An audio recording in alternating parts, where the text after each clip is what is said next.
Welcome, timeless thinkers.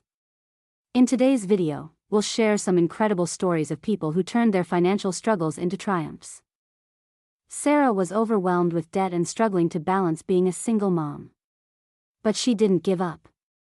She educated herself about personal finance and took small, deliberate steps to improve her financial health. In less than a year, Sarah paid off her debts and began saving for the future. With the right mindset, she turned her life around. John was in college with no idea how to manage his student loans. Every semester felt like a heavier burden. He decided to use his skills in graphic design to create a side hustle, which eventually helped him cover his loan payments. John's side hustle grew, and soon he had enough to pay off his student loans, all while building his dream career.